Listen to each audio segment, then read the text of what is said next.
been covering topics of English grammar, and today we are coming up with a new topic, and that is active and passive voice. Active and passive voice पढ़ने से पहले आपको verb से related कुछ और जानकारी जानने की आवश्यकता है। वैसे मैंने वर्ब को काफी डिटेल में कवर अप किया था when I taught you parts of speech, लेकिन आज मैं जो आपको बताने वाली हूँ वर्ब से संबंधित जानकारी के बारे में, वो आपके एक्टिव एंड पैसिव वॉइस के क्वेश्चन की एक्यूरेसी, उसको समझने में बहुत मदद करने वाला है। ओके, सो आज हम स्टार्ट कर रहे हैं एक्टिव एंड पैसिव वॉइस। अब आपके मन में आ रहा होगा कि मैडम आप वर्ब क्यों पढ़ा रहे हो when you are starting the topic of active and passive voice. इसका कारण ये है स्टूडेंट्स कि active and passive voice basically verb का ही एक सब टॉपिक है। तो वॉइस का मतलब क्या होता है? हमारी आवाज, हम किस तरीके से किसी चीज को बोलते हैं। तो एक्टिव एंड पैसिव वॉइस बोलने का तरीका है, ठीक है। किसी भी वाक्य को दो तरीके से बोला जा सकता है, ये कहता है एक्टिव एंड पैसिव वॉइस। तो कौन से दो तरीके बोलने पे क्या नियम कानून होते हैं इसके, किस प्रकार से इसका सही यूसेज है एज पर इंग्लिश ग्रामर, हम ये आज सीखने वाले हैं, ठीक। तो अब मैं स्टार्ट करूंगी वर्ब से before beginning the class of active and passive voice. Technically ये क्लास स्टार्ट हो चुकी है आप लोगों की, है ना। तो ये आज का टॉपिक बहुत ज्यादा जरूरी है और आपके वर्ब्स के सब टॉपिक को भी ये एनरिच करेगा। ओके, तो कभी कोई आपसे पूछे कि वर्ब्स में क्या क्या आता है, तो जिस प्रकार से वर्ब्स का एक सब टॉपिक था टेंस, बिल्कुल वैसे ही एक सब टॉपिक है एक्टिव एंड पैसिव वॉइस की। ओके, सो इसलिए मैं वर्ब के उस इंफॉर्मेशन को लेके आ रही हूँ जो आपके एक्टिव एंड पैसिव वॉइस के संबंध में उपयोगी रहेगा। वर्ब्स को तीन मुख्य श्रेणियों में बांटा जा सकता है। तो वर्ब्स को हम 3 सब कैटेगरीज में डिवाइड कर सकते हैं। कौन कौन से वर्ब्स दिखने हैं आपको? Transitive verbs, intransitive verbs, auxiliary verbs और मॉडल वर्ब्स। तो इसके बारे में तो आपने सुना है पहले, ऑक्सिलरी वर्ब्स और मॉडल वर्ब्स। टेंस की क्लास में भी मैंने बताया था, पार्ट्स ऑफ स्पीच में भी मैंने बताया था। लेकिन ये क्या है madam? What is this transitive and intransitive thing? You don't know about that, right? तो अभी मैं हिंदी में बताऊंगी ना, तब तुरंत समझ जाएंगे। तो ट्रांजिटिव मतलब क्या हो गया? सकर्मक क्रिया। और इंट्रांजिटिव मतलब क्या हो गया? अकर्मक क्रिया। तो जिनको भी हिंदी व्याकरण का कुछ थोड़ा बहुत ज्ञान है उनको समझ में आ गया होगा, और जो नहीं जानते उनको तो कोई टेंशन लेने की बात नहीं, क्योंकि मैं आप लोगों को पढ़ाने वाली हूं, ठीक है।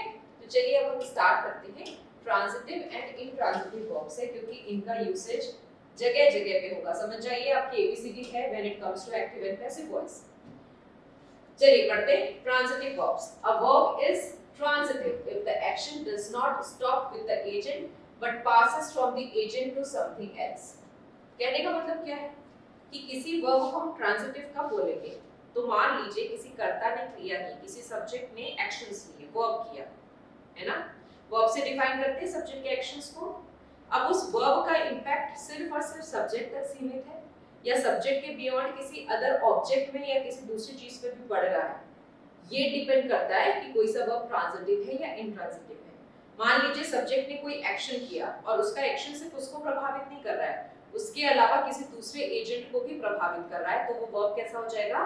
ट्रांजिटिव वर्ब, ठीक। अर्थात ट्रांजिटिव वर्ब वह क्रिया है जिसमें कार्य कर्ता के साथ ही समाप्त नहीं हो जाता, बल्कि जिसका प्रभाव कर्ता के आगे किसी और वस्तु या व्यक्ति पर भी पड़ता है। तो कर्ता के आगे किसी अन्य व्यक्ति या वस्तु पर भी उस क्रिया का प्रभाव पड़ रहा है, उस वर्ब का इंपैक्ट पड़ रहा है। जैसे आई रीड अ बुक, मान लीजिए अ बुक नहीं है, आई रीड अधूरा सा सेंटेंस नहीं है कि मैं पढ़ता हूँ। आप क्या पढ़ते हो? I read a book. तो अब ये रीड का प्रभाव सिर्फ आई पर नहीं है, सिर्फ आई रीडिंग कर रहा है इससे मतलब नहीं है। रीडिंग किस चीज की हो रही है? ये बुक की हो रही है। तो रीड का प्रभाव किस पे हो गया? आई पर भी हो गया, अब बुक पर भी हो गया, इसलिए रीड क्या हो गया? Transitive verb. समझ पा रहे हैं? रीड का इंपैक्ट सिर्फ कर्ता तक सीमित नहीं है, बल्कि रीडिंग जिसकी चल रही है ऑब्जेक्ट उस तक भी है। तो देख लीजिए, मैंने लिख दिया नीचे, इस वाक्य में केवल आई रीड से भाव पूरा नहीं होता जब तक कि ये मालूम ना हो कि मैं क्या पढ़ता हूँ, अर्थात मैं किताब पढ़ता हूँ, कहने पर ही भाव पूरा होगा। इस प्रकार कार्य बुक पर जाकर रुका, ना कि सिर्फ आई पर जाकर। क्लियर? समझ गए? तो आप देखिए, वह वस्तु या व्यक्ति जिस पर कार्य जाकर रुकता है उस ट्रांजिटिव वर्ब का ऑब्जेक्ट कहलाता है।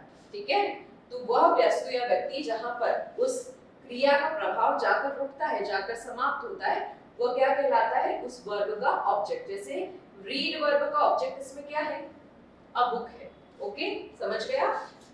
ट्रांजिटिव वर्ब के साथ ऑब्जेक्ट का आना आवश्यक है। तो ट्रांजिटिव वर्ब हमेशा अपने साथ क्या रखेगा, एक ऑब्जेक्ट। मतलब क्या हुआ, ट्रांजिटिव वर्ब का इंपैक्ट सिर्फ और सिर्फ सब्जेक्ट तक सीमित नहीं रहेगा, बल्कि किस तक भी जाएगा, ऑब्जेक्ट तक। तो अगर आप मुझे बोले कि ट्रांजिटिव वर्ब वाला सेंटेंस कैसा होगा, तो कैसा होगा बताइए। सब्जेक्ट आएगा प्लस ट्रांजिटिव वर्ब आएगा और प्लस ऑब्जेक्ट रहेगा compulsory. Subject plus transitive verb plus object. So this will be the default setup when it comes to the transitive verb वाले sentence। समझ गए ना आप लोग, क्लियर। चलिए अब हम आते हैं नेक्स्ट intransitive verb पे। तो हमने ट्रांजिटिव पढ़ा, सकर्मक क्रियाएं। अब हम पढ़ते हैं intransitive verb के बारे में। Intransitive verbs, a verb is intransitive when the action stops with the agent and does not pass from the agent to anything else। अर्थात intransitive verb वह क्रिया है जिसमें कार्य कर्ता के साथ ही समाप्त हो जाता है और जिसका प्रभाव कर्ता से आगे किसी अन्य वस्तु या व्यक्ति पर नहीं पड़ता। तो कर्ता ने कोई क्रिया की, उस क्रिया का संबंध और उसका प्रभाव सिर्फ और सिर्फ कर्ता तक है। वो वर्ब का इंपैक्ट सिर्फ और सिर्फ सब्जेक्ट तक है, उसके बियॉन्ड किसी भी अदर ऑब्जेक्ट या अदर पर्सन पर नहीं जा रहा। तो वो क्या हो जाएगा, इंट्रांजिटिव। जैसे आई स्लीप, आई स्लीप। ठीक है, इसमें आई स्लीप के साथ ही कार्य समाप्त हो गया। आवश्यकता है क्या इसके बियॉन्ड कुछ मीनिंग की, मैं सोता हूं, मैं भाव पूर्ण हो रहा है ना, इसलिए किसी ऑब्जेक्ट की आवश्यकता नहीं है, इसलिए इंट्रांजिटिव वर्ब का कोई ऑब्जेक्ट नहीं होता है। इस वजह से यहाँ पे हमने कोई ऑब्जेक्ट नहीं रखा, क्योंकि स्लीप, आई स्लीप भाव हम पर ही समाप्त हो गया। इसके बियॉन्ड किसी ऑब्जेक्ट की जरूरत नहीं पड़ रही उसको स्पेसिफाई करने के लिए।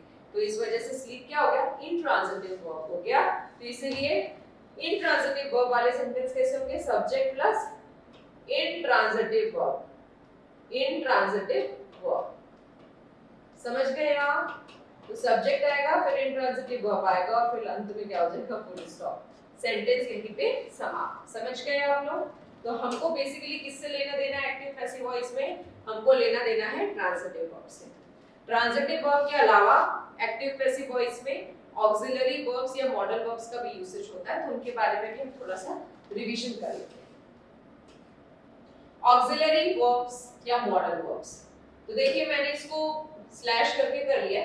टेक्निकली स्पीकिंग ऑक्सिलरी वर्ब्स और मॉडल वर्ब्स में थोड़ा सा कैटेगराइजेशन में डिफरेंस है। चलिए हम पढ़ते हैं। फिर भी ऑक्सिलरी या मॉडल वर्ब्स को हेल्पिंग वर्ब्स भी कहते हैं, ठीक है, क्योंकि ये प्रिंसिपल वर्ब की हेल्प करते हैं। ठीक, an auxiliary verb is one which helps to form a tense और mood of some principal verb and forgoes its own significance as a principal verb for that purpose. तो auxiliary verb और modal verb किसके लिए इस्तेमाल में आते हैं, principal verb, जो मुख्य क्रिया होती है जिससे पता चलता है कि कर्ता कर क्या रहा है, what kind of action is the subject doing, इसके बारे में इंफॉर्मेशन मिल रही है। ठीक है, वो हो गया प्रिंसिपल वर्ब। और उस प्रिंसिपल वर्ब की सहायता के लिए, उसके मूड को बताने के लिए कि कर्ता किस अवस्था में है अभी, उसके टेंस को बताने के लिए, ठीक है, उसमें हम क्या यूज करते हैं, ऑक्सिलरी वर्ब का। जैसे ही हैज गॉन, तो इसमें गॉन क्या हो गया, मेन वर्ब हो गया, ही हो गया सब्जेक्ट, और हैज क्या हो गया, हेल्पिंग वर्ब हो गया। समझ गए आप लोग, क्लियर। तो इस प्रकार से हमें ऑक्सिलरी वर्ब का यूसेज होता है। अब नंबर ऑफ ऑक्सिलरी और मॉडल वर्ब्स, तो देखिए ऑक्सिलरी और मॉडल वर्ब्स मुख्यतः 27 प्रकार के होते हैं। ऐसे तो 33 टाइप्स भी लोग बताते हैं, बट ये majorly exam point of view से इंपॉर्टेंट है, इनको देख लीजिए। Is, was, were, am, are, will, would, shall, should, do, does, did, can, could, may, might, must, ought, has, have, had, need, dare, used, be, been, being। समझ गए आप लोग। तो ये सब क्या हो गए, basic the famous ones, the famous auxiliary या मॉडल वर्ब्स। इसको आप नोट डाउन कर लेंगे एक लिस्ट में। अब transitive and intransitive verb. Transitive और इंट्रांजिटिव वर्ब्स के भेद में संबंध भी जानना आवश्यक है कि अधिकांश वर्ब्स अपने आप में ट्रांजिटिव या इंट्रांजिटिव नहीं होते, ये भेद उनके प्रयोग पर आधारित है। अब ये आई सबसे इंपॉर्टेंट बात, सबसे पते की बात, कि भाई ये हम डिफाइन कर सकते हैं क्या कि कौन सा वर्ब ट्रांजिटिव है और कौन सा वर्ब इंट्रांजिटिव है। तो 90% ऑफ केसेस में डिफाइन नहीं किया जा सकता। देयर आर ऑलवेज एक्सेप्शंस, इसलिए 10% को हटा दीजिए। कुछ ऐसे वर्ड्स हैं जिनको हमेशा हम इंट्रांजिटिव तरीके से यूज करते हैं, but 90% of them are not like that. तो बेसिकली ये मैटर करता है कि किसी वर्ब को हमने ट्रांजिटिव की तरह यूज किया, सकर्मक की तरह यूज किया, कि किसी वर्ब को हमने अकर्मक की तरह यूज किया, इंट्रांजिटिव की तरह यूज किया। तो उसकी यूसेज पे डिपेंड करता है, किसी वर्ब की यूसेज पे डिपेंड करता है कि कोई वर्ब इंट्रांजिटिव वर्ब है या ट्रांजिटिव वर्ब है। मान लीजिए किसी वर्ब का प्रभाव कर्ता पे जाकर समाप्त हो गया, तो वह यूसेज कैसा हो गया? इंट्रांजिटिव यूसेज हो गया, क्योंकि ऑब्जेक्ट की जरूरत नहीं है। लेकिन किसी वर्ब का यूसेज सिर्फ कर्ता पर जाके समाप्त नहीं हुआ, कर्ता के बियॉन्ड किसी अन्य ऑब्जेक्ट पर भी उसका प्रभाव पड़ रहा है, तब जाके उस सेंटेंस का मीनिंग कंप्लीट हो रहा है। तो वो वर्ब का यूसेज कैसा हो गया? ट्रांजिटिव यूसेज हो गया। ठीक है, समझ गए आप लोग? तो इसी वजह से रेन और मार्टिन जी ने बहुत पते की बात की है, बहुत फेमस बुक है रेन एंड मार्टिन, तो मैंने वहीं से कोटेशन लिया है। तो रेन एंड मार्टिन क्या कहते हैं? Most verbs can be used both as transitive and as intransitive verbs. जो मैंने अभी आपको बताया कि अधिकतर जो वर्ब्स होती है, अधिकतर जो क्रियाएं होती है, उनका यूसेज कैसे हो सकता है? ट्रांजिटिव भी हो सकता है, इंट्रांजिटिव भी। It is therefore better to say that, अतः ये कहना बेहतर होगा कि a verb is used transitively और intransitively, कि किसी क्रिया का प्रयोग ट्रांजिटिवली हो रहा है मतलब विद ऑब्जेक्ट हो रहा है, या intransitively हो रहा है मतलब विदाउट ऑब्जेक्ट हो रहा है, rather than that it is transitive और intransitive। तो verbs को verb ट्रांजिटिव है या इंट्रांजिटिव है डिफाइन करने का कोई मतलब नहीं है। verbs का यूज ट्रांजिटिव हुआ है या इंट्रांजिटिव हुआ है, ये डिटरमाइन कर पाना ज्यादा आवश्यक है, और यही आपको कैपेबिलिटी पोटेंशियल डेवलप करना है in order to crack the very topic of active and passive voice। समझ गए आप लोग? ठीक है, तो ये था आज का हमारा transitive intransitive word, auxiliary verbs, modal verbs, और आज हमने इस प्रकार से हमारे एक्टिव एंड पैसिव वॉइस का इंट्रोडक्शन समाप्त किया। मिलते हैं नेक्स्ट क्लास में फिर। Thank you so much.